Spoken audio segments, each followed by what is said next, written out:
안녕하세요. 닥터 네이버 지식인 상담한 의사 박천생입니다. 자녀가 어릴 때부터 틱증상이 이어져 혹시라도 사회생활에 불이익이 발생할까 걱정되어 치료해주고 싶지만 성인 틱장애는 치료가 어렵다고 하여 한원에서는 치료가 가능한지 문하신 것으로 사례됩니다. 성인 틱장애는 대부분 문하신 것처럼 어린이 틱장애가 성인기까지 후유증으로 측되거나 혹은 틱 증상이 없어졌다가 성인기에 스트레스 등으로 인해 다시 발생한 경우입니다.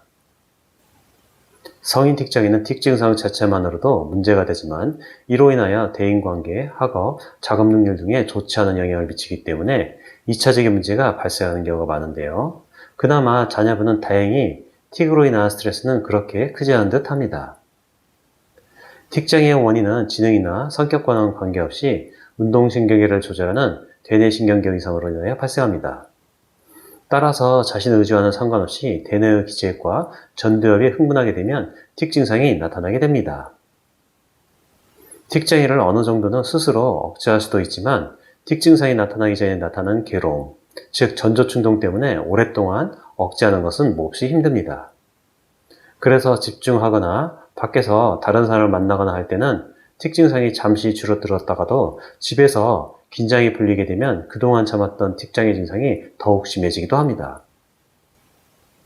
즉 성인 틱장애도 대부분 스트레스를 많이 받거나 긴장 시 심해지는 경향이 있기 때문에 편안한 사회생활을 위해서는 치료해주는 것이 바람직합니다.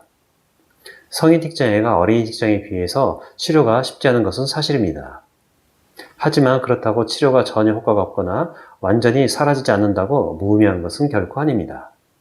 성인 틱장애는 경우에 따라 치료 목표가 다를 뿐입니다. 첫 번째, 틱이 없었는데 갑자기 생긴 경우 또는 어릴 때 있다가 사라졌지만 성인기에 다시 재발한 경우에는 틱 증상이 완전히 없어지도록 치료하는 것은 물론 재발을 방지하는 데 주안점을 둡니다. 두 번째, 어렸을 때부터 있던 틱장애가 성인기까지 지속적으로 유지된 경우에는 틱 증상이 100% 완전 관할되기는 어렵지만 꾸준히 관리하고 치료하면 임상 경험상 대략 50에서 70% 정도 틱 증상을 완화시킬 수 있습니다. 완벽하지는 않지만 이 정도만이라도 틱 증상이 완화되면 일상생활에서 불편함은 거의 사라지고 집에서 가족들만 알아챌 정도가 되기 때문에 틱 장애로 인한 스트레스가 많이 줄어들게 됩니다.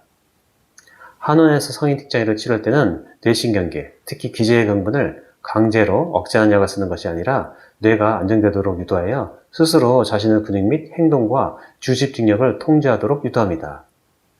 그래서 틱장애 치료 과정에 졸리고 살이 찌고 머리가 멍해지는 부작용이 거의 없을 뿐만 아니라 치료 완료 이후에는 복약을 중단하더라도 틱 증상이 다시 심해지는 반동 현상도 훨씬 적어서 안정적인 치료가 가능합니다. 문하신 것처럼 조금 더 어렸을 때 틱을 치료했다면 더 좋았겠지만 성인 틱장애라고 하더라도 적극적으로 치료하면 얼마든지 긍정적인 치료 효과를 기대해 볼 수 있습니다. 아울러 어린이 틱장애가 한화학적인 치료의 대부분 좋은 예우를 보여주는 것처럼 성인 틱장애 또한 한화학적인 치료가 효과적일 때가 많습니다. 이러한 점 참조하시고 가까운 한화에서 정확한 검진과 자세한 상담 받아보시기 바랍니다.